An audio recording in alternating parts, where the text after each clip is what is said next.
तो सेल क्या है ना, कोशिका क्या है। सबसे पहले जो हमारे माइंड में क्वेश्चन आएगा कि जो कोशिका है वो क्या है, तो it's smallest unit of our body, है ना, जो कि कैसी है, फंक्शनल है, हाँ या ना, और कैसी है, स्ट्रक्चरल यूनिट है। दैट मीन जो क्रियात्मक और संरचनात्मक इकाई होती है हमारे शरीर की, वो क्या कहलाती है, कोशिका कहलाती है। कोशिका जीवन की आधारभूत इकाई है, मतलब हमारा बेस जो है बॉडी का, किसी भी मतलब हम बोल सकते हैं पादप शरीर हो और जंतु शरीर हो, मानव शरीर हो या फिर बैक्टीरिया का शरीर हो, जीवाणु का जो शरीर है, उसमें जो सबसे स्मॉलेस्ट इकाई होती है, जो सबसे ज़्यादा बेसिस होती है पूरी बॉडी की, वो क्या होती है, कोशिका। क्या होती है, कोशिका होती है। यह संरचनात्मक यानी कि स्ट्रक्चरल और क्रियात्मक, दैट मीन्स फंक्शनल यूनिट है हमारी लाइफ की। मतलब हम बोल सकते हैं जो हमारी लाइफ है वो किस पे डिपेंड है, हमारी सेल्स पे। आपको पता है टिश्यूज़ हमने पढ़ लिए, तो टिश्यूज़ हमने कब पढ़े थे, जब हमने बोला कि बहुत सारी सेल्स जो हैं जिनका ओरिजिन है ना और जो फंक्शन है वो सिमिलर हो। हमने यही बात करी थी, जिसका ओरिजिन सिमिलर हो और फंक्शनल भी सिमिलर हो, वो क्या बना रही थी, टिश्यू। आपको पता है टिश्यू हमारे लिए कितने इंपॉर्टेंट है। तो भैया टिश्यू कब बना, जब हमारे पास कोशिका आई, कोशिका के बाद टिश्यू, टिश्यू के बाद अंग, अंग के बाद हमारा पूरा अंग तंत्र, और फिर इंडिविजुअल, फिर पॉपुलेशन, कम्युनिटी, ऐसे पूरा इकोसिस्टम हमने बना डाला, है ना। लेकिन वो इकोसिस्टम कब बना, कब इवोल्यूशन आया, धीरे धीरे, जब हमने कोशिका के बारे में जानना स्टार्ट किया। Get it. सो ये क्या होती है, ये संरचनात्मक व क्रियात्मक इकाई कहलाती है।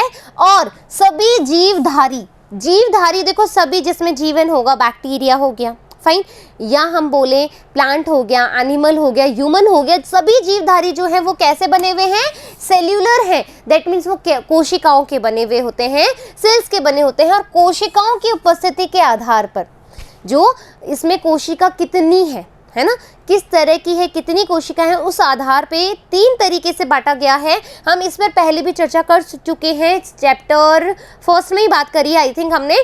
तो ये 3 प्रकार के होते हैं। एक कोशिकीय, जिसमें कितनी संख्या होगी कोशिका की, कितनी होगी, 1, है ना, एक है। एक कोशिकीय यानी कि कोशिका की संख्या कितनी है बच्चों, 1 है। नेक्स्ट थिंग, बहु कोशिका, यानी कि यहाँ पर तो मल्टी सेल्यूलर की बात हो रही है। That means we are the example of this. And जो हमारे एनिमल्स हैं, प्लांट्स हैं, वो सब क्या है, मल्टी सेल्यूलर है। फिर हम बोल रहे हैं अकोशिकीय। अकोशिकीय क्या है भैया, वायरस है। हमने बात करी थी एसेल्यूलर, नॉन सेल्यूलर होता है ये, हाँ या ना, नॉन सेल्यूलर होता है। तो एक कोशिकीय क्या है ना, एक कोशिकीय क्या है, जो जीव एक कोशिका से बने होते हैं, इन्हें एक कोशिकीय जीव कहते हैं, जैसे अमीबा।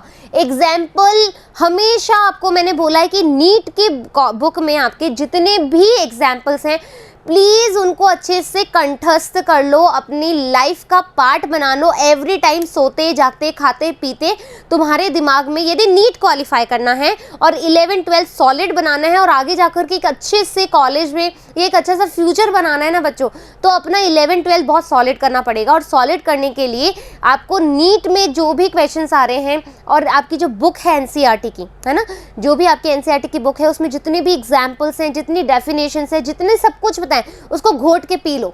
सीरियसली उसको घोट के पी लो, क्योंकि वो आपके लिए बहुत ज़्यादा ही बेनिफिशियल है। फाइन। तो हमने बोला बहुकोशिकीय यानी कि मल्टी सेल्यूलर, जहाँ पर जीवों का जो शरीर है वो अनेक कोशिकाओं से मिलकर बना हुआ हो, वो क्या कहलाते हैं, बहुकोशिकीय। और इसका एग्जाम्पल है मनुष्य, पादप, है ना। अकोशिकीय, भैया यहाँ पर तो सेल ही नहीं है। कुछ बच्चे जो अभी हम कोरोना की वजह से जो छुप छुप कर घरों में बैठे हैं, मास्क लगा रहे हैं, हमारे स्कूल्स बंद हैं, है ना, हमारे जॉब्स को एकदम बंद कर रखा है, मतलब बहुत सारे काम ऐसे हो गए हैं कि जो ब्लॉक कर दिए हैं। हमारी आर्थिक जो स्थिति है वो डाउन होती जा रही है ना, सब कुछ मतलब व्यवस्था बिल्कुल ख़राब हो गई इस कोरोना की वजह से। और ये कोरोना क्या, एक वायरस है। अब ये सोचो कि इस कोरोना ने, या मतलब हम बोलेंगे कि ये जो वायरस है ना, ये वायरस ने हमें इतना आतंकित कर दिया है, जो कि जिसके पास कोशिका ही नहीं है, जबकि हम मल्टी सेल्यूलर हैं, फिर भी हम इस अकोशिकीय प्राणी से डर रहे हैं, है ना, हम इस अकोशिकीय प्राणी से डर रहे हैं। देखो कितना हार्मफुल इम्पैक्ट कर रहा है हमारी बॉडी पे, हमारे बॉडी के साथ साथ हमारे इन्वायरमेंट में भी। मतलब सब डेंजरस वाली स्थिति में है, सब बहुत ज़्यादा खौफ में है और इवन क्रोध में भी है कि कब ये कोरोना ख़त्म हो, कब एक वैक्सीन आए और हम इससे लड़ के दिखाएं। हाँ है ना। तो बच्चों ऐसी कंडीशन में मैं एक छोटी सी बात कहूँगी, पेशेंस रखें और कुछ नहीं कर सकते। पेशेंस रखें और अपने जो भी अपना फ्यूचर है उस पर कॉन्सेंट्रेट करें कि अभी ये जो समय जिसमें हम कुछ नहीं कर पा रहे उसको हम कैसे यूटिलाइज करेंगे। हम अपना पूरा सिलेबस कर लेंगे बहुत ही अच्छे तरीके से वास्ट लेवल पे, क्योंकि देखो स्कूल जाते हैं तो स्कूल पे बहुत सारा हमको बर्डन होता है, लैब में जाना है, होमवर्क करना है, आज ये करना है, आज वो इवेंट है, आज ये चीज़ है।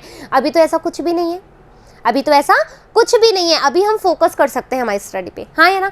तो फिर अकोशिकी है यानी कि वायरस के बारे में बात हो रही है, जो जीवों के शरीर कोशिकाओं का अभाव होता है जैसे कि वायरस। अब देखो यहाँ पर हमने बात करी है कुछ एक तो हमने बोला है अमीबा, पैरामीशियम यूग्लिना, ठीक है। फिर हमने बोला insect, human body, plant body जो कि मल्टी सेल्यूलर है। फिर हमने देखो कोरोना का डायग्राम लगाया है वायरस, क्योंकि आपको याद रहेगा और ये वैसे भी याद रहने वाला है। हाँ है ना, क्योंकि इतनी बड़ी खतरनाक महामारी फैलाई है इसने।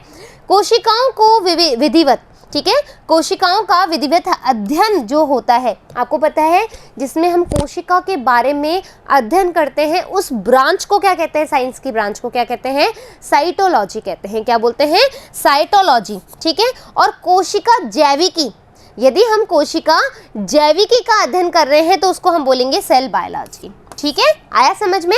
जब हम कोशिका के बारे में बात कर रहे हैं तो उसको साइटोलॉजी या फिर सेल बायोलॉजी के नाम से जाना जाता है। क्लियर हो गई यहाँ तक की बात, समझ में आ रही चीजें। अब खोज, ठीक है, बहुत सारे क्वेश्चंस आते हैं, ठीक है, जिनको हम स्किप कर देते हैं। अरे हाँ वो सन होगा या फिर वो ईयर होगा, हाँ उसने ये किया होगा, है ना। लेकिन बच्चों हमें ध्यान देना ही पड़ेगा, ये हमारे लिए नेसेसिटी है, बिकॉज ऑफ हमें यहाँ से नंबर गेन करने हैं। ओके, तो क्या हुआ कि बच्चों जब पहले क्या होता है, बहुत सारे साइंटिस्ट होते थे, है ना, और वो साइंटिस्ट इतने ज़्यादा, मतलब जो भी साइंटिस्ट है, मैं ये नहीं कह रही कि आपके समय के साइंटिस्ट इतना वर्क नहीं करते हैं या एकदम कीनली, बट पहले सोर्सेज कम थे, आजकल रिसोर्सेज बहुत ज़्यादा हैं, है ना। आजकल हमें चीज़ें पहले से पता है, भैया क्लासिफिकेशन हो रखा है, इक्विपमेंट्स हैं हमारे पास, लैब्स हैं अच्छी अच्छी वाली, बट पहले ऐसा नहीं होता था। इक्विपमेंट बनाने में ही टाइम लग जाता था, उसके बाद चीज़ों को देखा जाता था, जस्ट लाइक ए माइक्रोस्कोप, है ना। जब मतलब अपन 1600 वर्ष वाली बात कर रहे हैं, यानी 16वीं सदी की बात कर रहे हैं, तो 16वीं सदी में क्या हो रहा था बच्चों कि मतलब इक्विपमेंट ही नहीं था, लाइक माइक्रोस्कोप नहीं था। फिर भी क्या हुआ कि जो ल्यूवेनहॉक थे, है ना भाई, ये जो बंदे हैं, मतलब इन्होंने वाकई में बहुत अच्छी, एक क्या कहें कि मतलब किसी को पता ही नहीं था कि कोशिका क्या होती है, ठीक है, किसी को नहीं पता था। ल्यूवेनहॉक ने देखा, इसी के साथ रॉबर्ट हुक ने भी देखा, अलग अलग लेवल पे, है ना, दोनों ने अलग अलग लेवल पे काम किया, लेकिन काम वो एक ही चीज़ के लिए कर रहे थे, तो क्या हुआ कि जो खोज है ना, किस किस ने आविष्कार किया, किस किस ने क्या क्या खोजें करी, ये देखेंगे।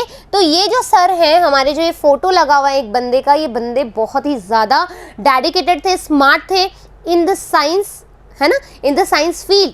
वो चाहते थे कि हम कुछ ना कुछ सर्च करें और कुछ ऐसा सर्च करें कि कुछ अच्छा सा मिले।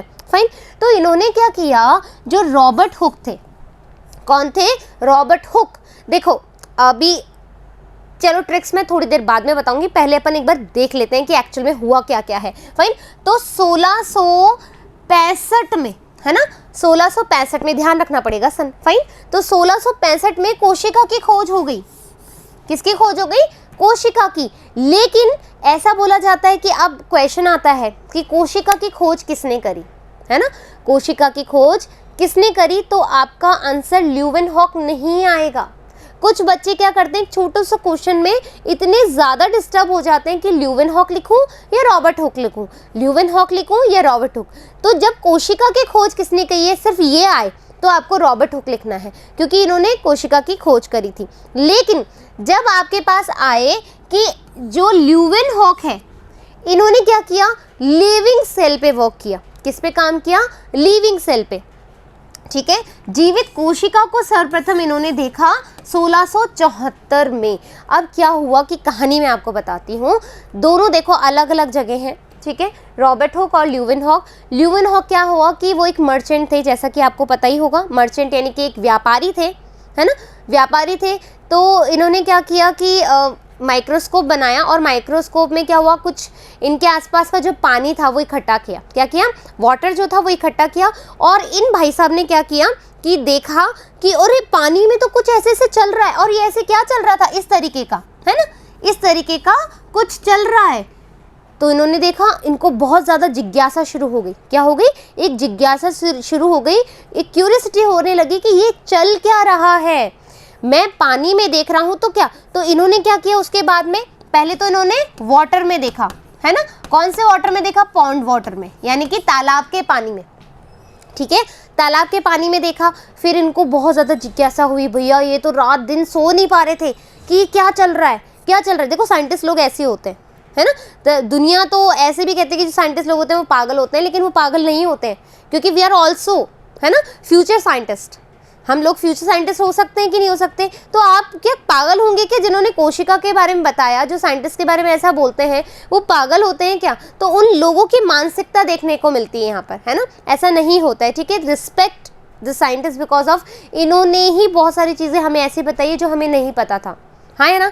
तो इन्होंने क्या किया भैया, वाटर पॉन्ड लिया और देखा, और ये तो कुछ चल रहा है। उसके बाद उन्होंने क्या किया, जो टीथ होते हैं हमारे, जो दांत होते हैं, उस पर एक, जैसे ये टीथ है ना, ये टीथ हैं, और इस पे ऐसे ऐसे एक प्लाक होता है, हाँ, है ना, इसको ऐसे बोलते हैं प्लाक, PLAQUE, ठीक है, येलो सा धब्बा धब्बा जो पड़ जाता है, पता है ये बात। तो ये प्लाक उन्होंने भैया मतलब ऐसे कुचर कुचर के और क्या किया, स्लाइड पे लगाया और देखा, अरे यहाँ पर भी ऐसा कुछ चल रहा है। मतलब इन्होंने टीथ प्लाक पे, इधर नहीं आएगा ये, ठीक है, इसी का है, रॉबर्ट ब्राउन का नहीं है, ओके, टीथ प्लाक को देखा तो यहाँ पर भी कुछ ऐसे ऐसे चल रहा था, है ना। अब फिर इनको और जिज्ञासा बढ़ी, फिर इन्होंने स्पर्म्स को देखा, है ना, स्पर्मेटोजोआस को, किसको देखा इन्होंने, स्पर्मेटोजोआ, ठीक है, स्पर्मेटोजोआ, यानी स्पर्म्स को भी इन्होंने देख डाला। इतनी क्यूरियोसिटी दिखाई कि स्पर्म्स को भी इन्होंने देख डाला।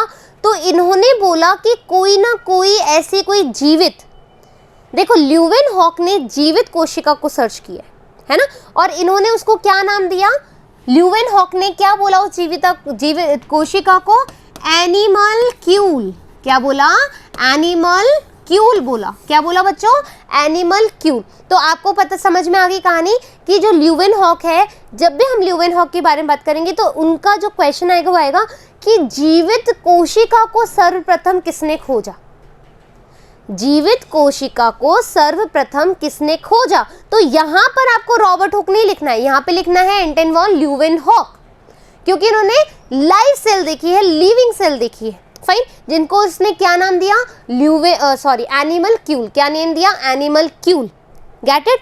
नेक्स्ट थिंग, अब रॉबर्ट हुक ने क्या किया, देखो रॉबर्ट हुक ने भी अपना माइक्रोस्कोप देखा। माइक्रोस्कोप में उन्होंने कॉर्क की जो कोशिकाएं होती है ना, भाई पेड़ है, कहाँ बनाए अपन पेड़, इधर बना ले, ठीक है, ये पेड़ है, यहाँ से काट किया, एक पीस ये ले लिया, ठीक है, इस तरीके से इन्होंने क्या लिया, कॉर्क। अब क्या होता है कॉर्क, हम सोचते हैं बॉटल का एक ढक्कन कॉर्क, है ना, या फिर जो चिड़ी बल्ला खेलते हैं, जिसको हम बैडमिंटन कहते हैं, चिड़ी बल्ला याद आ रहा है, जो हम गाँवों में बहुत बोलते हैं, एक तो गिल्ली डंडा होता है, एक चिड़ी बल्ला होता है, सुना है ना ये नाम। तो वो जो चिड़ी बल्ला का जो पीछे वाला हिस्सा होता है, लोग उसको भी कॉर्क कहते हैं। तो भैया ये वाला कॉर्क वो वाला कॉर्क नहीं है, ये वाला कॉर्क कौन सा है, प्लांट वाला कार्क कैम्बियम वाला, जो कॉर्क हम बनाते हैं, है ना, जिसको हम क्या बोलते हैं, कार्क, है ना, ऐसे बोलते हो ना, ऐसे करके, है ना। इस वाले कॉर्क में उन्होंने देखा कि हाँ कुछ कोशिकाएं हैं जो इस तरीके से अरेंज है, इस तरीके से यूं अरेंज है ना। तो इन्होंने क्या बोला कि इन्होंने डेड सेल को सर्वप्रथम देखा, ठीक है। तो कोशिका की खोज तो रॉबर्ट हुक ने करी है, लेकिन जीवित कोशिका की खोज किसने करी है, ल्यूवेनहॉक ने करी है। जीवित कोशिका की ल्यूवेनहॉक ने, रॉबर्ट हुक ने क्या देखा, रॉबर्ट हुक ने क्या देखा कि हाँ कुछ डेड मटेरियल है, डेड कोशिका की खोज करी, तो सर्वप्रथम कोशिका की खोज तो रॉबर्ट हुक ने करी है, ल्यूवेनहॉक ने लिविंग कोशिका की खोज करी है। अब क्लियर हो गया है, बातें समझ में आ गई है। अब देखो, अब रॉबर्ट ब्राउन ने क्या किया, रॉबर्ट ब्राउन ने करा कि भैया एक कोशिका है, इधर बना दूं क्या, इधर एक कोशिका है और इस कोशिका में कुछ है ऐसा, बीच में कुछ ना कुछ ऐसा पड़ा हुआ है ना। तो उन्होंने बोला कि ये तो जैसे केंद्रक है ना, इन्होंने बोला कि ये तो न्यूक्लियस है, ये तो न्यूक्लियस है ना। तो रॉबर्ट ब्राउन ने क्या किया, कोशिका के केंद्र में जाकर देखा, अरे हाँ यहाँ तो केंद्रक भी है, मतलब केंद्र में जाकर के, दैट मीन्स आपको याद रहेगा केंद्रक, ठीक है, इसलिए मैंने ऐसा बोला। तो इन्होंने केंद्रक देखा है ना। तो रॉबर्ट हुक, रॉबर्ट ब्राउन और एंटन वन ल्यूवेनहॉक। अब हमें याद कैसे करना है ये देखो, ये तो है हमारे रॉबर्ट हुक, ठीक है, एक बार शक्ल देख लो, याद होनी चाहिए क्योंकि इन्होंने बहुत महत्वपूर्ण कार्य किए हमारे लिए, हाँ या ना, बहुत अच्छा योगदान दिया है कोशिका विज्ञान के अंदर। तो रॉबर्ट जो हुक थे उनकी ऐसी फेस स्ट्रक्चर थी, एंटन ल्यूवेनहॉक ऐसे दिखते थे। अब दोनों के हेयर स्ट्रक्चर एक जैसे है ना, क्योंकि उस समय ऐसे हेयर स्टाइल होती थी, आजकल यूं ऊपर नीचे ऐसा कुछ करके बनाते हैं, लेकिन उस समय ऐसी वाली हेयर स्टाइल थी। अब जो रॉबर्ट ब्राउन थे, ये देखो थोड़े से क्या हो गए, थोड़े से अलग स्टाइल में आ गए, और ये कौन सा बदल गया, 1831 है ना, 1831, यानी कि 1800 में ये वाली हेयर स्टाइल आ गई थी, हाँ है ना। तो अब मतलब ये इंटरेस्टिंग, मतलब ये ऐसा नहीं है कि मैं इन साइंटिस्ट के लिए स्पेशली ऐसा कुछ मजाक उड़ा रही हूँ, बट क्या है कि ऐसी चीज़ों में मज़ा आता है, बच्चों को याद रहती है कि अरे हाँ 1800 सदी में रॉबर्ट ब्राउन आया था, क्यों, क्योंकि हेयर कट क्लिक करेगी माइंड में, है ना, कि रॉबर्ट हुक था या रॉबर्ट ब्राउन था। देखो ब्राउन, ठीक है, इन्होंने अपने हेयर को इतना अच्छा बना लिया कि एकदम शॉर्ट एंड स्वीट और एकदम स्मार्ट से पर्सनालिटी लग रहे हैं। तो रॉबर्ट ब्राउन, जब 1800 की बात हुई तो न्यूक्लियस, क्योंकि कोशिका तो आ गई, अब क्या आएगा, न्यूक्लियस आएगा, फिर हम बोलेंगे कि भाई माइटोकॉन्ड्रिया आया, फिर गोल्जी बॉडी आ गई, फिर ईआर आ गया, लाइसोसोम आ गया, ऐसे करके बहुत सारी चीज़ों का पता लगा। लेकिन सबसे पहले तो कोशिका का पता लगा, और कोशिका का स्टार्टिंग कहाँ से हुआ, 16वीं सदी में, है ना, 1665 में और 1674 में कार्य होना शुरू किया। फिर 1831 में रॉबर्ट ब्राउन ने अपना कार्य स्टार्ट किया। क्लियर हो गई बात। अब क्या हुआ, आपको याद कैसे करना है, ठीक है, इधर देखो, हुक, और हिंदी में लिख दूं क्या, ल्यूवेनहॉक, ठीक है। फिर हम बात करेंगे ब्राउन की। अब आपको कैसे याद रहेगा, देखो अभी तो मैं पढ़ा रही हूँ तो आपके दिमाग में तो चीज़ें आ रही है, ठीक है, लेकिन आफ्टर सम टाइम यदि सडनली कोई आपसे पूछ लेता है ना, तो इवन मैं भी कंफ्यूज हो जाती हूँ कि रॉबर्ट हुक था कि रॉबर्ट ब्राउन। तो मैंने टेक्निक सोची कि कैसे मैं याद करूं कि मुझे याद हो जाए। देखो बच्चों, क्या होता है कि अपन एक लाइन बोलते हैं, है ना, इंग्लिश में एक लाइन बोलते हैं कि मुझे नीट का एग्जाम क्लियर करना anyhow, hook and crook मैं कैसे भी, बाय हुक एंड क्रुक मैं कैसे भी हैंडल कर लूँगा ये चीज़ों को, या मैं कर लूँगी, लेकिन मैं नीट का एग्जाम क्वालिफाई करूँगी बाय हुक एंड क्रुक, मुझे कुछ भी करना पड़े लेकिन मैं एग्जाम अपना क्लियर करूँगी, है ना, क्या करूँगा। तो क्या होगा, हुक, है ना, यानी कि मैंने उस चीज़ को जकड़ लिया है, उस चीज़ को पकड़ लिया है, ठीक है। तो इन्होंने क्या किया, कॉर्क पर किया, ठीक है, कॉर्क पे किया। जब आप किसी चीज़ को पकड़ लोगे तो वो सरवाइव नहीं कर पाएगी ना, क्यों, क्योंकि वो अपनी लाइफ लिमिट कर देगी। मतलब याद करने का तरीका बता रही हूँ मैं चीज़ों को, कि रॉबर्ट हुक ने क्या किया, किसी चीज़ को हुकअप कर लिया कि मुझे कोशिका की खोज करनी है, मुझे कोशिका की खोज करनी है, मुझे कोशिका की खोज करनी है। तो इन्होंने तो भैया उसको मार करके ही देख लिया, कोशिका को मार के देख लिया, पेड़ काटा, तना हटाया, कॉर्क देखा, उसमें देखा कि कुछ कोशिकाएं होती है, तो इन्होंने क्या किया, उसको डेड कर दिया। लेकिन हुक मतलब वो इस चीज़ में अटक गए कि ये कोशिका है क्या चीज़, है ना, हुक। तो इन्होंने सबसे पहले कोशिका की खोज करी, फाइन। अब ल्यूवेनहॉक ने लिविंग कोशिका की करी। तो देखो ल्यूवेनहॉक का एल और लिविंग का एल याद रहेगा भाई, ल्यूवेनहॉक, ठीक है, ल्यूवेनहॉक, और हम क्या बोल रहे हैं, लिविंग सेल। तो लिविंग और एल और ल्यूवेन का एल, एल यानी कि लिविंग सेल की खोज किसने करी, ल्यूवेनहॉक ने। तो एल याद रहेगा, हाँ ना। फिर हमने बोला ब्राउन, ठीक है, हमने बोला ब्राउन, तो आपने बच्चों ब्राउनी खाई है क्या? है ब्राउनी, अरे वो कपकेक नहीं आता क्या ब्राउन कलर का, 5 रुपए का जो मिलता है, कोई 10 रुपए का थोड़ा अच्छा वाला होता है, 5 रुपए का थोड़ा सही होता है, ठीक है, बेकरी पे मिलता है, खाया है आपने कपकेक? ऐसा कुछ होता है ना, ऐसे करके एक येलो कलर में आता है और एक ब्राउन कलर में आता है इस तरीके से, और इस पे एक पॉलिथीन ऐसी लगी हुई होती है, याद आ रही है ब्राउनी? तो ब्राउनी देखी इन्होंने, मतलब ब्राउनी ने क्या देखा? न्यूक्लियस देखा। तो कोशिका में इन्होंने ब्राउनी देखी, कोशिका में इन्होंने ब्राउनी देखी। ब्राउनी किसने देखी? मतलब रॉबर्ट ब्राउन ने देखी। तो हम याद कर सकते हैं, हाँ या ना? तो अब ये तीनों चीज़ आपको समझ में आ गई। देखो मुझे बहुत टाइम लग गया इस चीज़ को समझाने में, तो मैं इसलिए समझा रही हूँ क्योंकि आप भूलो नहीं, ये इंपॉर्टेंट चीज़ें हैं बच्चों, ठीक है। एक बार रिकॉल करवा देती हूँ, रिवाइज करवा देती हूँ। रॉबर्ट हुक यानी कि वो चीज़ के पीछे पड़ गए और उन्होंने कोशिका को होल्ड कर लिया कि अब मैं देख के बताऊंगा कि ये क्या चीज़ है। उन्होंने कोशिका बोला, तो सबसे पहले कोशिका की खोज करी रॉबर्ट हुक ने। ल्यूवेनहॉक, एल इन्होंने बोला और इन्होंने लिविंग सेल पे कार्य किया, तो L for Leeuwenhoek, L for living cell. आपसे पूछा जाए जीवित कोशिका पर सर्वप्रथम किसने अध्ययन किया, तो ल्यूवेनहॉक ने। फिर हमने बोला रॉबर्ट ब्राउन ने के मतलब एक कोशिका थी उसमें ब्राउनी की सर्च करी। ब्राउनी क्या बोलेंगे अपन? न्यूक्लियस को, है ना। तो रॉबर्ट ब्राउन ने सर्च किया किसको? न्यूक्लियस को, केंद्रक को। यहाँ तक खत्म, यहाँ तक चीज समझ में आ गई। आपको मैंने फोटोज भी बता दी, कौन कैसा था। 1831 में हेयर शॉर्ट हो गए थे, 1600 में हेयर कर्ल्ड हेयर थे, याद रहेगी शक्लें। अब है कोशिका सिद्धांत, ठीक है। अब हम बोल रहे हैं कि जो कोशिका सिद्धांत है उसका क्या सीन है। तो कोशिका सिद्धांत जो है बच्चों, दो अलग अलग साइंटिस्ट ने दिया, ठीक है, दो अलग अलग साइंटिस्ट ने दिया। एक बॉटनिस्ट थे और एक जूलॉजिस्ट थे, यानी कि एक जीव वैज्ञानिक थे और एक पादप वैज्ञानिक थे, है ना, या वनस्पति वैज्ञानिक थे। हाँ, तो अब क्या हुआ, दोनों ने अलग अलग कार्य किया। क्या हुआ कि जो मैं कहानी बता रही हूँ आपको, क्या बता रही हूँ, एक स्टोरी बता रही हूँ, और इस स्टोरी में आपको याद हो जाएगा। एक बार जो हमारे स्लाइडेन थे, ठीक है, ये जर्मनी के थे। कौन थे? ये जर्मनी के थे, है ना, जर्मन के बॉटनिस्ट थे। पहली बात याद कर लो, जर्मन के बॉटनिस्ट थे। इन्होंने क्या किया, इन्होंने देखा कि भाई जो पेड़ हैं, कोशिका तो आई गई, लेकिन उन्होंने देखा कि जो पेड़ हैं, पादप हैं, वो कोशिकाओं के मिलकर बने होते हैं। तो सभी पादप कोशिकाओं से मिलकर बने हुए हैं। इन्होंने एक स्टेटमेंट दे दिया। क्या बोला इन्होंने? एक स्टेटमेंट दे दिया कि सभी पादप जो हैं वो कोशिकाओं से बने होते हैं। ऑल प्लांट्स आर सेल्यूलर, ठीक है, या मेड अप ऑफ सेल्स, ठीक है, all plants made up of cells. ऐसा बोला उन्होंने कि पादप जो है, सारे पादप है वो कोशिकाओं से मिलकर बने हुए होते हैं। ये बोला हमारे जर्मन के जो बॉटनिस्ट थे, ठीक है, मैथियस स्लाइडेन ने बोला ये बात।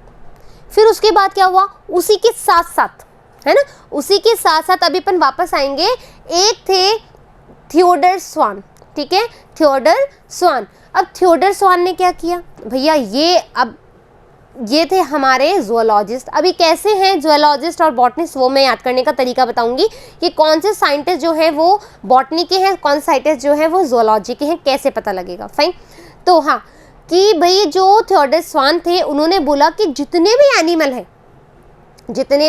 हैं वो सेल के बने हुए हैं। All animals are made up of what? Cell, ठीक है, कोशिकाओं के बने होते हैं। दोनों ने अपना अपना स्टेटमेंट दे दिया अलग से। एक दिन क्या हुए, एक फंक्शन था, एक इवेंट था और दोनों मिल गए, ठीक है, एक इवेंट था, एक फंक्शन था और दोनों वहां पर मिल गए। अब मिलते मिलते क्या होता है कि भैया अरे हाँ ये फलाना है, इन्होंने ऐसा किया, उन्होंने वैसा किया। अपन बात करते रहते हैं ना कि देखो अरे यार मैंने तो ये कार्य किया है, मेरी फील्ड में मैंने ये काम किया है, आप सर अरे मैंने तो ये वाला काम किया। अपन बात करते हैं ऐसा, है ना। अब क्या होता है, कौन, हमें क्या पता कौन चंटूमल है ना। क्या हुआ कि कौन चंटूमल है, आपकी बात को कौन कहाँ प्रदर्शित कर दे आपको नहीं पता होता है। आप तो सीधे मन के आपने बोला और ख़त्म किया, आपने बोला और ख़त्म कर दिया। अब मान लीजिए कि वो सामने वाला चंटूमल है ना, वो सामने वाला चंटूमल है, उन्होंने बोला कि नहीं यार, उसने बोला है कि all plants made up of cell, तो यहाँ पर एनिमल भी बन रहे हैं। तो इस बंदे ने क्या किया, मतलब इन जो साइंटिस्ट ने, इस मेरे भाई ने क्या किया, इन्होंने ये बोला कि भैया सारे एनिमल्स और सारे प्लांट्स कोशिका के बने होते हैं। जबकि ये बात किसने बोल दी थी पहले? स्लाइडेन ने बोल दी थी, लेकिन जब ये मिले, जब ये फंक्शन में मिले, उनकी बात इन्होंने पकड़ ली और उन्होंने उसको अपना तवज्जो दे दिया, है ना। भाई मैंने बोला है कि जो सारी कोशिकाएं हैं, चाहे वो पादप की हो, सॉरी जो भी पादप हैं या फिर जो भी हमारे एनिमल्स हैं, वो सभी कोशिकाओं के बने होते हैं। ये बात मिलकर के उसने बोल दी अकेले ने, मिस्टर स्वान ने। और स्लाइडेन देखते रह गए, स्लाइडेन देखते रह गए कि अरे ये क्या हुआ भाई, ये तो मेरा काम था, क्यों गए थे बताने के लिए, है ना। सब चंटूमल हो सकते हैं ना भैया, तुम सीधे हो तो जरूरत थोड़ी ना सामने वाला भी सीधा हो, चंटू हो सकता है कि नहीं हो सकता। तो इन चंटूमल ने क्या किया, उन्होंने अपना काम ऐसे करके बता दिया, ठीक है। अब क्या हुआ कि इन्होंने ये बात बोल दी, इसी के साथ साथ इन्होंने ये भी बोला कि भाई मतलब जितनी भी पादप कोशिकाएं और एनिमल कोशिकाएं हैं, है ना, इसमें सेल्स हैं और ये एक यूनिट होती है, लाइफ की ये एक यूनिट होती है। लेकिन अब क्या हुआ कि जब इन्होंने अपनी बुक में ये चीज़ें लिखी, है ना, जो स्वान थे उन्होंने अपनी बुक में ये सब चीज़ें लिख दी, तो अब क्या होता है कि मतलब हर चीज़ का एक मत होता है। तो जो जनसंख्या थी उस समय की जो पब्लिक थी, उन्होंने बोला कि नहीं, जो बॉटनिस्ट थे उन्होंने ये बात बोल दी थी कि हाँ, उन्होंने जो प्लांट सेल पे वर्क किया है, उन्होंने बताया कि जो सारे प्लांट्स हैं वो उसके बने हुए हैं कोशिका के। और जो इन्होंने बोला, किसने, स्वान ने, कि भाई सारे एनिमल, तो दोनों को मिलाकर के आज हमको ये बोला जाता है कि जो कोशिका सिद्धांत है दोनों ने मिलकर दिया था। पहले कोशिका के बारे में बताया था कि हाँ, जो सभी एनिमल है, सभी प्लांट है, वो कोशिकाओं के मिलकर बने होते हैं। मतलब हमने दोनों को क्या दिया, एक परिचय दिया, है ना, दोनों को हमने स्वीकार किया, ठीक है। इस तरह से समझ में आ गया आपको। तो ये कहानी थी, फाइन, इसको पर्सनली नहीं लेना है अपन को, सिर्फ एक कहानी थी ताकि आपको याद रहेगी, है ना। अब क्या हुआ, अब पीछे चलते हैं वापस से। तो जो मैथियस स्लाइडेन थे, मैथियस स्लाइडेन कैसे दिखते हैं, ये देखो, ये रहे, ठीक है। ये कौन है, मैथियस स्लाइडेन। अब मैथियस स्लाइडेन है, तो बच्चों हमको कैसे याद रहेगा कि मैथियस स्लाइडेन जो थे वो बॉटनिस्ट थे। देखो मैथियस, मेथी की सब्जी खाते हैं, हाँ या ना, मेथी की सब्जी खाते हैं कि नहीं खाते हम, मेथी की सब्जी खाते हैं। तो ये क्या हो गया, मैथियस, यानी कि मेथी किस में आती है, प्लांट्स में। तो याद रहेगा कि मैथियस जो थे, जो हमारे स्लाइडेन थे, भाई मेथी की स्लाइड कर करके हम उसको चॉपिंग करते हैं पत्तियों को और बनाते हैं उसका खाना, हाँ या ना। तो हमने क्या किया, जो मेथी है उसकी स्लाइड करी, तो हमें क्या याद आएगा, मैथियस स्लाइडेन, यानी कि बॉटनिस्ट थे। इन्होंने क्या किया, 1838 में जर्मनी के वनस्पति वैज्ञानिक मैथियस स्लाइड ने देखा कि पौधे विभिन्न प्रकार की कोशिकाओं से मिलकर बने हुए होते हैं, जो पौधों में उत्तकों का निर्माण करते हैं, यानी कि टिश्यूज बनाते हैं। ये देखा मैथियस स्लाइडेन ने। मैथियस यानी कि मैथी, यानी कि हम बात कर रहे हैं प्लांट के सेंस में, तो दैट मीन्स ये क्या हुए, बॉटनिस्ट हुए। क्लियर बात। नेक्स्ट देखें हम, थियोडर स्वान। अब ये है हमारे सर थियोडर स्वान, ठीक है। तो अब क्या हुआ, 1839 में, देखो 38 में उनका काम आ गया था, 38 में उनका काम आ गया था, और 39 में इन्होंने बताया कि भाई जो कोशिकाएं हैं किसकी, जंतुओं की, वो भी जो जंतु का शरीर है वो भी कोशिकाओं से मिलकर बना होता है। तो कोशिकाओं में एक पतली परत पाई जाती है जिसको जीव द्रव्य झिल्ली कहते हैं। देखो बच्चों, जो जीव द्रव्य झिल्ली है उसका जो खोज है वो भी इन्होंने किया है, तो ये इंपॉर्टेंट लगा लेना, ठीक है। इन्होंने ये तो बताया ही कि भाई जो एनिमल का जो शरीर है वो कोशिकाओं का मिलकर बना होता है, लेकिन उन्होंने ये भी बताया कि कोशिका के चारों तरफ एक झिल्ली होती है, जिसको हम आज किस नाम से जानते हैं, प्लाज्मा मेम्ब्रेन के नाम से जानते हैं, हाँ है ना। भाई बाहर जो झिल्ली होती है, ये कोशिका है, एक झिल्ली होती है, फिर इसके बाद सेल वॉल हो भी सकती है और नहीं भी हो सकती है। तो ये क्या हो गई, प्लाज्मा मेम्ब्रेन, ये हो गई सेल वॉल, और ये हो गई हमारी सेल, ठीक है। तो ये जो झिल्ली है ना, प्लाज्मा मेम्ब्रेन, उसकी खोज भी किसने करी, इन सर ने करी है, जो जिनका नाम है थियोडर स्वान। अब आपने मैथी उधर देख ली, देखो स्वान जो संस्कृत का वर्ड है ना, स्वान जो है वो संस्कृत का वर्ड भी है, और ये श्वान यानी कि अपन इसको क्या बोलते हैं, स्वान डक टाइप से जो होता है ना, ऐसे जो डक होता है, तो डक किस में आता है, एनिमल्स में आता है ना, डक किस में आता है, एनिमल्स में आता है। तो हम याद रख सकते हैं कि जो थियोडर स्वान थे वो कौन थे, जूलॉजिस्ट थे, याद रहेगा। देखो आप कोई भी एक चीज़ याद रख लो, या तो स्वान सर के बारे में याद रख लो या मैथियस सर के रेफरेंस में याद कर लो कि हम कैसे याद करेंगे। बॉटनी के लिए मैथी याद कर सकते हैं, स्वान के लिए स्वान डक की तरह जो होते हैं, है ना, हंस लाइक शायद होते हैं हिंदी में ये, तो उसको आप बॉटनी सॉरी जूलॉजिस्ट के तौर पे याद कर सकते हैं। क्लियर बात। अब इन्होंने पीएम जो बाहर की झिल्ली थी उसका भी इन्होंने खोज करी है, इंपॉर्टेंट चीज़ है। उपरोक्त आधार पर स्वान ने अपनी परिकल्पना दी। इन्होंने क्या हुआ, कुछ अपने मत दिए और उन्होंने बताया कि प्राणी और वनस्पतियों का शरीर, देखो इन्होंने उनकी बात को भी कैच कर लिया और उन्होंने बोला कि प्राणी और वनस्पतियों का शरीर कोशिकाओं और उनके उत्पाद से मिलकर बना हुआ होता है। क्लियर बात यहाँ तक की समझ में आ गई। अब स्लाइडेन व स्वान ने संयुक्त रूप से, फिर क्योंकि अब इनको लगा कि ये तो इनकी बात भी थी, है ना, लोगों ने अप्रोच किया किनको, मैथियस सर को भी, तो दोनों ने एक संयुक्त रूप से बात बोली कि हाँ, है ना, कि इस सिद्धांत को प्रतिपादित किया, कोशिका सिद्धांत को प्रतिपादित किया।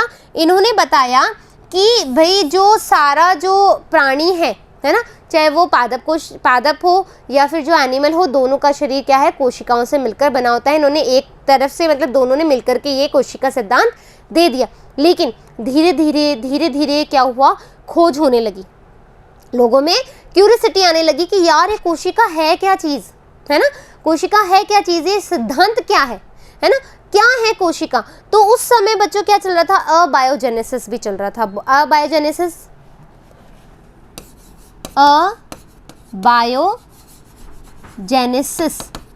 है ना, अबायोजेनेसिस जो थे उसमें क्या हो रहा था कि लोग ये सोच रहे थे कि जो कोशिका है ना, वो किससे बनी है, जो निर्जीव है उससे बनी है। जो भी निर्जीव वस्तु है उससे कोशिकाओं का निर्माण हो रहा है, नए प्राणी का विकास हो रहा है। ये अबायोजेनेसिस की थ्योरी है, आपको पता है क्या है अबायोजेनेसिस की थ्योरी, कि भैया जो निर्जीव चीज़ें हैं उसी से कोशिकाओं का निर्माण हो रहा है ना, कि कोशिकाओं का निर्माण हो रहा है। लेकिन ये गलत था, ये मत गलत था। तो आपका ये क्वेश्चन है, कौन से वैज्ञानिक ने सही मत दिया था कि जो अबायोजेनेसिस की थ्योरी को गलत साबित कर दिया था, किसमें, इन्होंने एक स्वान नेक बनाई थी इस तरीके से, है ना, और इस तरह का एक फ्लास्क बनाया था, यहाँ पर मीट के टुकड़े रखे थे, है ना, फिर बैक्टीरिया ग्रो हो गए थे, यहाँ बैक्टीरिया, याद आ रही है चीज़। तो मुझे इस वैज्ञानिक का नाम बताओ, मुझे इन वैज्ञानिक का नेम बताओ कि किसने अबायोजेनेसिस की थ्योरी को नकारा था, बिल्कुल प्रूफ के साथ में, है ना। उन्होंने इस एक्सपेरिमेंट के द्वारा अबायोजेनेसिस की थ्योरी थी उसको कंप्लीटली हटा दिया। ठीक है, तो मुझे इस साइंटिस्ट का नेम चाहिए कमेंट बॉक्स में। ओके, नाउ क्या हुआ, फिर धीरे धीरे हुआ तो नई कोशिका का सिद्धांत आया, जिसको हम बोलते हैं आधुनिक कोशिका का सिद्धांत। किसका बोलते हैं, आधुनिक कोशिका का सिद्धांत। तो रुडोल्फ विर्चो ने, ठीक है, जो रुडोल्फ विर्चो थे उन सर ने क्या किया, इस कोशिका सिद्धांत पे कार्य करना शुरू किया, है ना। इन्होंने अपना दिमाग लगाया, बहुत सारे कार्य किए। तो इन्होंने क्या बोला, ये रे सर रुडोल्फ विर्चो, इन्होंने देखा, पहली बार रुडोल्फ विर्चो ने 1855 में स्पष्ट किया कि जो कोशिका होती है वो विभाजित होती है, दैट मीन्स उसमें डिवीजन होता है, डिवाइड होती है वो, है ना, वो क्या होती है। इन्होंने मतलब ये देखा कि इनकी नजरों के सामने एक कोशिका थी, ये जल्दी से दो कोशिकाओं में बट गई। कैसे, इनके सामने के सामने एक कोशिका दो कोशिकाओं में बट गई। भैया ये तो बहुत अचंभित हो गए। इन्होंने तो ठान ली कि ये मैं देख करके और बता के रहूंगा कि कोशिका एक से दो कैसे हुई, ये कोशिका एक से दो कैसे हुई। भाई बहुत ज़्यादा टेंशन में आ गए। अब इन्होंने क्या किया, उस पर खोज करना स्टार्ट किया और बाद में लास्ट में ये अंत में पहुंचे कि ये तो कोशिका विभाजित करती है, इसमें जिसको अपन क्या बोलते हैं, बाइनरी फिजन। बैक्टीरिया में क्या होता है, बाइनरी फिजन ही होता है ना, एक कोशिका होती है, बाइनरी फिजन हुआ, दो कोशिकाओं में बट गया। फर्स्ट चैप्टर में हमने पढ़ लिया, हाँ है ना।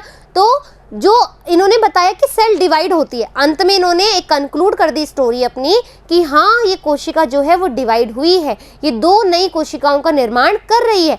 दैट मीन जो कोशिका है, नई कोशिका पुरानी कोशिका से ही मिलकर बनती है। क्या बोल रहा है ये कि भाई जो नई कोशिका बनी है वो पुरानी कोशिका से मिलकर ही बनी है। तो कोशिका विभाजित होती है और नई कोशिकाओं का निर्माण पूर्व स्थित यानी कि प्री एग्जिस्टिंग सेल्स, यानी कि प्री एग्जिस्टिंग सेल से ही न्यू सेल्स का फॉर्मेशन होता है। ये बात किसने बताई? रुडोल्फ विर्चो ने। और यही आधुनिक कोशिका का सिद्धांत भी माना जाता है। आपसे पूछा जा सकता है कि कोशिका सिद्धांत किसने दिया? स्लाइडेना और स्वान ने। आधुनिक कोशिका सिद्धांत किसने दिया? रुडोल्फ विर्चो ने, जिन्होंने ये बात ऐड करी कि जो कोशिका है ना, जो कोशिका है वो डिवाइड होती है और नई कोशिका का निर्माण करती है। दैट मीन्स जो नई कोशिका निर्माण कर रही है वो पुरानी कोशिकाओं से ही मिलकर बनी हुई होती है। और यही जो मत था वो आधुनिक कोशिका सिद्धांत कहलाया। आया मज़ा? समझ में आई कहानी? हाँ है ना। देखो जब अपन बुक में पढ़ते हैं ना तो ऐसे नींद आने लगती है, ऐसे नींद आने लगती है। लेकिन जब हमें कोई ऐसे करके पढ़ाता है ना, यस देखिए, तो हमारी नींदें खुल जाती है। क्योंकि हिस्ट्री पढ़ने में, चाहे वो हिस्ट्री किसी की भी हो, है ना, उसको पढ़ने में हमें नेचुरल सी बात है, नींद आती है। हम नहीं पढ़ना चाहते, इन्होंने किया, अपन को क्या मतलब है। लेकिन जब क्वेश्चन आता है ना इस पर, तब आंखें खुली की खुली रह जाती है, आंखें खुली की खुली रह जाती कि अरे यार काश मैं पढ़ लेता या पढ़ लेती, काश मैं पढ़ लेती, मेरे 2 नंबर बच जाते। ऐसा होता है ना? हाँ है ना, ऐसा होता है। तो इसी नींद से आपको जगाने के लिए मैंने पूरा कहानी का एक ड्रॉ किया कि इस तरीके से पढ़ाया जाए तो बच्चों को चीज़ें समझ में आएगी। आई होप कि ये जो बातें अपन ने आज की है वो आपको याद हो गई होगी, हाँ है ना, और समझ में भी आई होगी। तो पूर्वस्थित कोशिकाओं के विभाजन से होता है और ओमनियस सेलुला ई सेलुला, बच्चों ये बहुत ही इंपॉर्टेंट लाइन है, इसमें क्वेश्चन आते हैं कि ओमनियस ई सेलुला किसने बोला। तो क्या होता है कि जो मॉन्क्स होते हैं, मॉन्क यानी पता है क्या? मॉन्स्टर मत बोल देना भैया, ये गलती मत कर देना। मॉन्क्स जो होते हैं वो साधु संत एक कुटिया में रहते हैं, हाँ है ना। जो साधु संत होते हैं वो छोटी सी कुटिया में रहते हैं, ऐसी, है ना, ऐसे करके एक छोटी सी कुटिया में, सब कुछ इसी में होता है, एकदम सिंपल सी लाइफ होती है इनकी, है ना अपनी तरह ताम झाम, ना गाड़ी, ना मोबाइल, ना कुछ, एकदम सीधी सी जिंदगी जीते हैं साधु संत यानी कि मॉन्क, है ना। तो जो मॉन्क्स का जो घर होता था वो एक सेल की तरह होता था, उनको क्या कहते हैं? सेल कहते हैं। जो मॉन्क्स, जो साधु संत, जो पुजारी लोग होते थे पहले, तो उनको मॉन्क कहा जाता था, उनके घर मॉन्क के घर को सेल कहा जाता था। तो जो रुडोल्फ विर्चो है उन्होंने कहा कि ये जो छोटी छोटी चीज़ें हैं, जो एकदम छोटी चीज़ें, इसमें इतना कुछ है, तो उन्होंने क्या बोला? इसको ऐसे बोला, ओमनिस सेलुलर ई सेलुला। यहाँ ही से ही, ठीक है, यहीं से ही जो कोशिका है, ठीक है, इसको सेल बोला गया।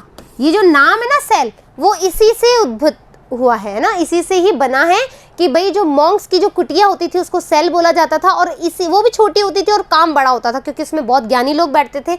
और अब इसी कोशिका को हमने सेल इसीलिए कहा क्योंकि ये सेल भी क्या छोटी होती है लेकिन काम बहुत बड़ा करती है, हाँ है ना। आया समझ में? अच्छे से समझ में आ गया। तो आपसे ये भी पूछा जा सकता है कि कौन से ऐसे साइंटिस्ट थे, खोजकर्ता थे, जिन्होंने स्लाइडेन एंड स्वान की जो थ्योरी थी उसको आधुनिक बनाया। तो रुडोल्फ विर्चो। सेल किसने बोला? Rudolf Virchow. किसने बोला कि जो न्यू सेल्स का फॉर्मेशन होता है वो प्री एग्जिस्टिंग सेल से होता है? Rudolf Virchow.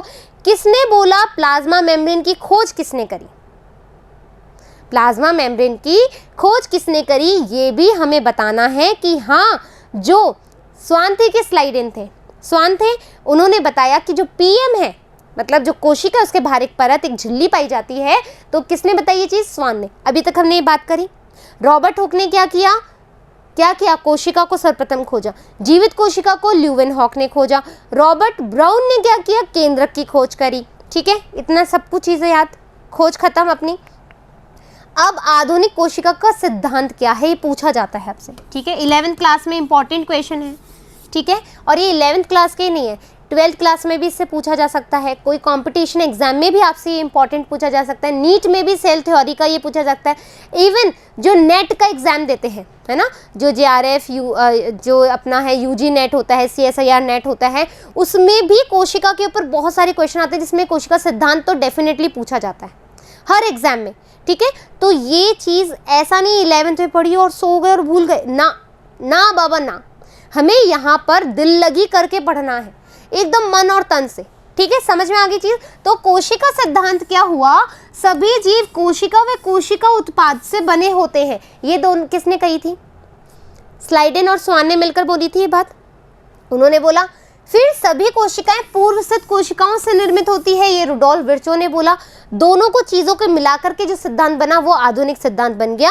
सभी कोशिकाएं आधारी रूप से एक समान होती है, एक समान होती है ना, संरचनात्मक क्रियात्मक इकाई बोलते हैं। और इसके साथ साथ इसमें जीव द्रव्य केंद्रक व कोशिकांग भी होते हैं, यानी कि जीव द्रव्य पाया जाता है, उसके अंदर केंद्रक होता है और कोशिकांग भी होते हैं। भाई सेल ऑर्गेनेल्स भी होते हैं ना, हाँ है ना, ठीक है। कोशिका पर एक पतली झिल्ली एवं कोशिका के भित्ति का आवरण होता है, यानी कि सेल वॉल और सेल मेम्ब्रेन, यानी कि प्लाज्मा मेम्ब्रेन और सेल वॉल पाई जाती है। तो ये सब जो बातें आएंगी ना वो किस में आएगी, आधुनिक कोशिका सिद्धांत में, जैसे जैसे खोज होती गई और चीजें जुड़ती गई, ठीक है। सभी कोशिकाओं का रासायनिक संगठन एवं उपापचय क्रियाएं एक समान होती है, यानी कि जो मेटाबॉलिज्म है, जो किसी भी कोशिका का मेटाबॉलिज्म देख लोगे ऑलमोस्ट सिमिलर है, ठीक है, समान होता है।